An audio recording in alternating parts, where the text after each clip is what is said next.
Ang sabi nung iba, sabi ng mga pulawan, wala na yan dapat. Kasi wala na wala nang sinasabi si Tatay Digong Sang-ayon na siya sa gobyerno, 'di ba? Sabi nung iba, hindi, tuloy, mag-iikot tayo. Kahit may speech si Tatay Digong o wala, mabakbak, tuloy tayo. Yan, tingnan natin. Tingnan natin ang inyong ano. Geng Mabiskay, strategy niya yon. May binabalak na yan. Ganyan yan maglaro, di kayang hulihin. Sa poll natin ang lamang, yes, pero strategy lang yon. Second, no, kasi may pitik pa din naman siya. Third, may iba pang dahilan. Ang pang-apat, kasi ayaw niya ng politikahan. Eto, gusto ko to. Virginia Gregorio, sana magtulungan ang mamamayan at militar para matigil ng korupsyon, para umanlad din ang ating bansa. Tita Liza, another rally sa Metro Manila. Naku, pag sa Metro Manila yan, dami niya.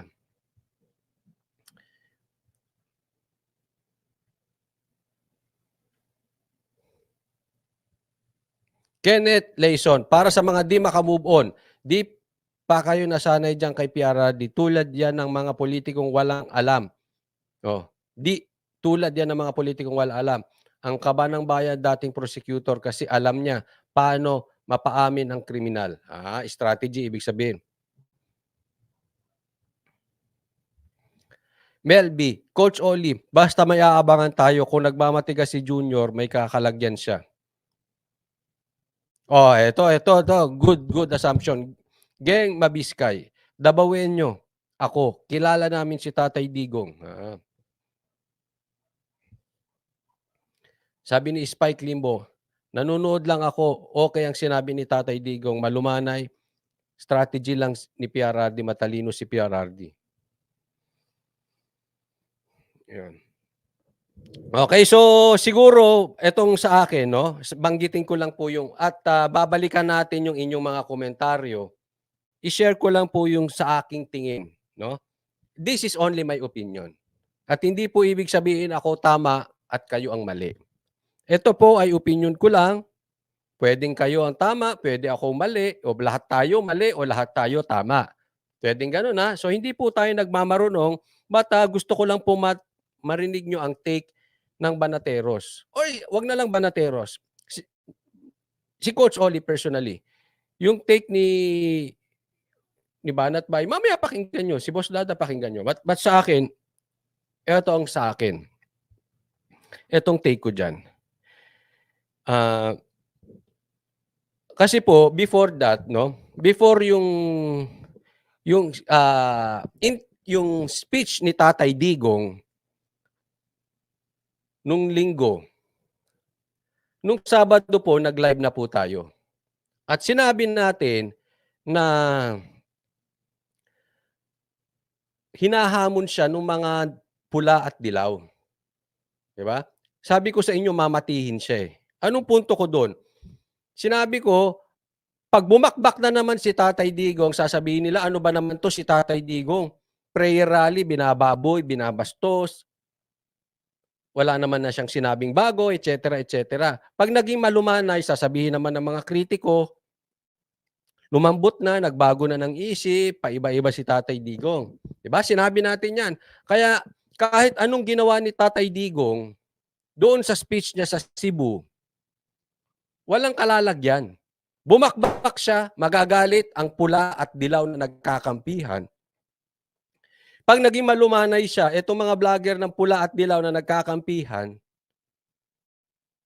meron ding masasabi. In short, talagang inggitero lang itong mga ito sa mga Duterte. And what's next? Diba? Naalala ko po, nung aming na-interview si Tatay Digong, kaming Banateros Brothers, hindi ko alam kung nakasama sa interview o off-camera niya nasabi sa amin, nang sabi niya.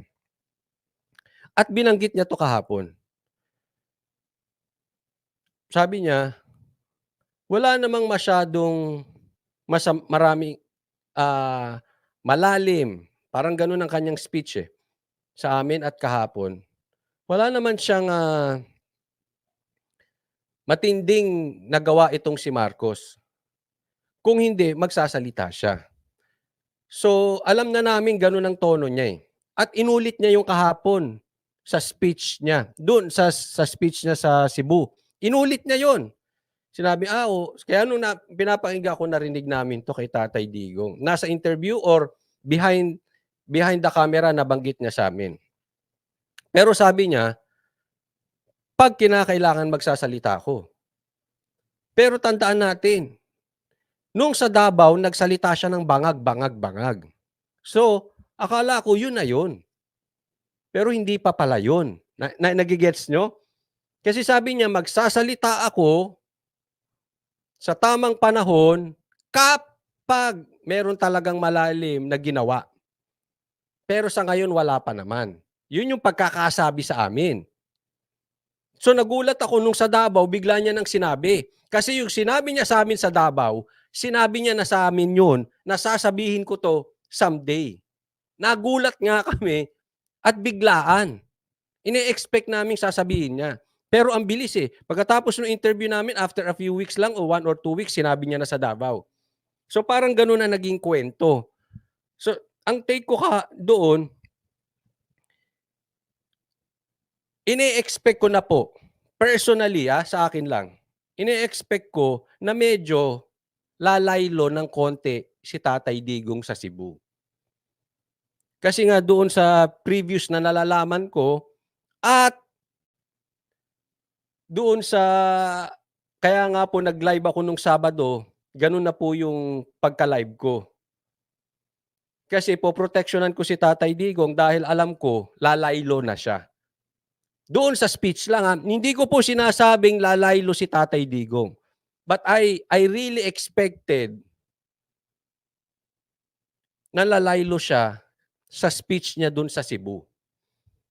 Kasi nga nadinig na nga namin yung speech niya doon sa interview nung personal interview namin sa kanya.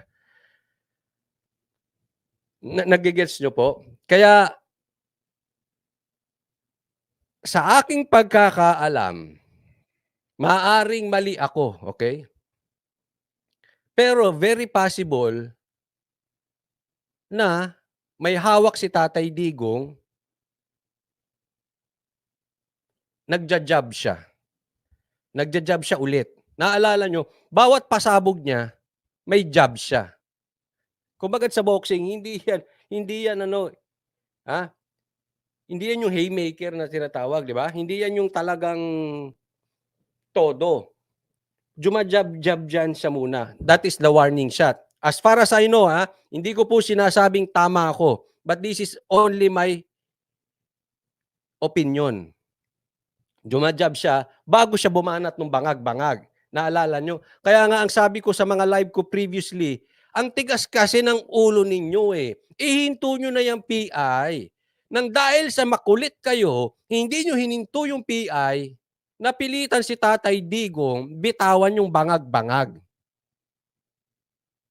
And here we go again. Jumajab si Tatay Digong. Isa po yan sa nakikita ko. Jumajab na naman. Muwa-warning shot. Itigil nyo na po yan lintik na PI na yan. Baka may hawak si Tatay Digong. Magulat na naman kayo dahil hindi kayo nakinig sa warning shot ni Tatay Digong. Ulit, di ko sinasabing tama Yan ang, kasi sasabihin ko yung mga sides ko, yan ang unang side ko dyan. May makakuha kayo. Makakuha kayo sa warning. Makuha kayo. Kaya nga sabi ko, dapat siguro, etong si Marcos, si BBM, warningan niya na si Tambaluslos. Huwag niyo ipilit yung ayaw ni Tatay Digong. Kasi kung sa tingin niya, papalitan niyo yung batas na magpapabor sa inyo, baka magbitaw yan nang hindi niyo na naman magugustuhan. So kinig na kayo. Habang jumajab lang. Tandaan po natin kasi there is another story of that. The other side of the story is, si Baste bumabakbak pa rin. Nage-gets nyo? Lumambot man ang speech ni Tatay Digong, actually hindi naman talaga malambot eh. Kaya lang natin natatawag na malambot kasi sobrang tigas yung sa Davao. Sabihin mo ba naman bangag yung presidente? Matigas talaga yun. So, anything that follows, magmumukhang malambot. Kahit hindi naman talaga malambot. Okay? So, seemingly, medyo malambot yung sinabi ni Tatay Digong compared dun sa sinabi niya sa Davao. Yun yung sinasabi ko, I was expecting that sa Cebu. Pero tandaan natin, si Baste bumanat pa rin. Is this a sign na si Tatay Digong ay lalagay na sa tahimik at magre-retiro na, he is now passing the baton to Sara and Baste. Binanggit niya yan kagabi. Isa yan sa mga tinagalog niyang naintindihan ko. Correct me if I'm wrong sa mga Bisaya, pero ang pagkakabanggit niya na, ayaw niya na sa politika. Diba? So, the other side of that, pwedeng gusto niya na magpahinga, mag-relax-relax. Actually, yun yung isa sa napag-usapan namin na na-enjoy niya yung time niya ngayon. Dahil nga, nung time niyang presidente siya, para daw siyang clerk. Araw-araw binabasa niya ganyang kataas. Talagang napupuyat siya dyan. So ngayon, pahingang-pahinga siya kasi wala nang ganun. Wala na siyang binabasang ganun. No? So, and binanggit niya si Sara. Tama po kayo binanggit niya si Sara. At si Baste, bakbak ba rin? Tama naman ako, di ba? Medyo kasi Bisaya pa rin yung sinasabi ni Baste, di ba? So, hindi ko totally but one thing for sure, Bisaya man yung sinabi ni PRRD at ni Baste, one thing for sure, naiintindihan ko yung tono. Iba na nga dun sa Davao, si Tatay Digong, si Baste naman, bakbak pa rin. Lourdes Villaviray, sabi niya, sa laban, hindi pwedeng lusob ng lusob. Mauubos ang alas. Tama po yan. Kahit sa marami na pong naganyan sa UFC, di ba? Doon sa mahilig sa mixed martial arts. Pag nakita yung kalaban, bugbog na, bigay todo. Pag bumigay todo ka at hindi mo na knock out yung kalaban mo, in 1 minute, ikaw ang knock out. Bakit? Inubos mo yung lakas mo. Pag bumigay todo ka sa mixed martial arts, uubusin mo na yung hangin mo, yung baga mo, yung lactic acid mo, pupunta na sa muscles. Kasi bakit? Todo bigay ka eh. So pag tumodo bigay ka, you make sure knockout ang kalaban. Pagka hindi, ikaw matutulog. Same thing. Diba? Hindi man ito mixed martial arts, pero posibleng ganun nga. Tumatiming to si Tatay Digong kasi isipin mo, ano sasabihin niya kahapon? Bangag ulit. Ano sasabihin ng tao sa kanya? Lumang tugtugin na yan, wala ka nang sinabing bango. Bangag ulit. Hindi siya pwedeng aataking parating ganun. Unless, meron siyang ilalabas na bago. Halimbawa, ako hindi ako naniniwala dun sa, basta kayo na po maghusga. May ilabas, halimbawa may ilabas si Attorney Vic na video ron, plinay sa Cebu. O si PRRD, yung mga ganun. Di ba? Kasi kailangan niya pataas ng pataas. Or, medyo lalaylo ka. Hawakan mo muna yung alas mo. Tingnan natin ang side nila Marcos. Diba? So, tingnan natin ang galawang ngayon. Una, tingnan natin. Kasi basahin nyo po.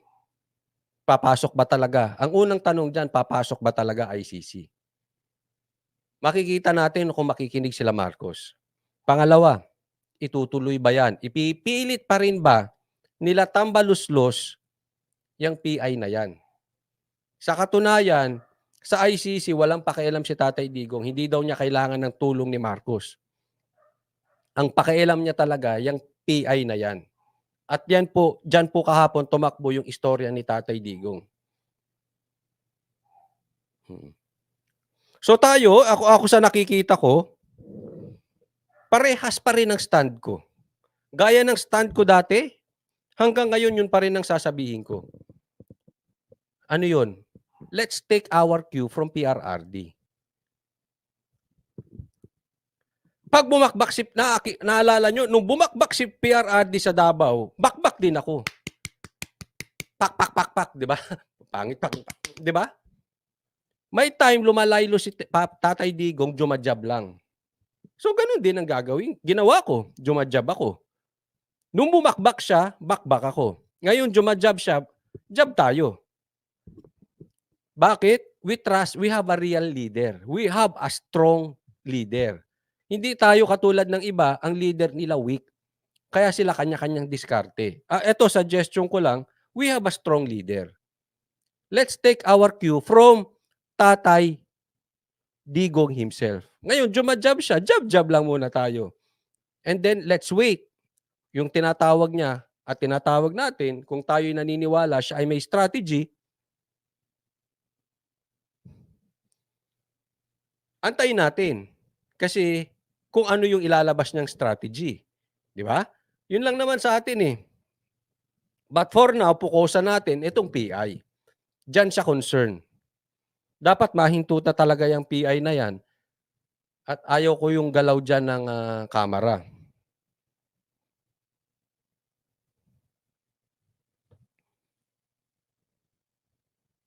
Sabi ni Angel, nagbago siya ng tono.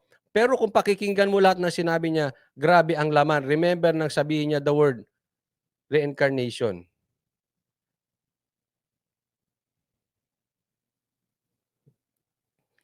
Lourdes Villaviray, sabi nga niya 2016 siya ang last nating bara, I trust him forever. Yes. Let's trust Tatay Digong, ha? And ako, hopefully, sana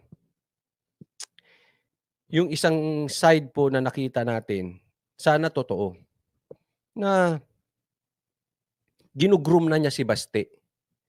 Kasi si Baste hindi pumipreno eh. Sa katunayan, mas bakbak pa nga siya kay Sara. Diba? But I understand Sara kasi vice president siya eh. So, medyo laylo. Pero si Baste talagang bakbak pa rin. Diba?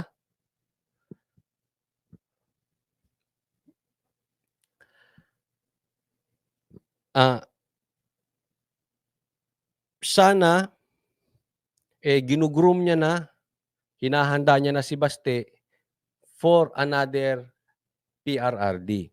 Kasi po, yung dalawang kilala nating matibay na pangalan, yan lang naman ang matinding apelyido sa Pilipinas. Yan ang 1 and 2.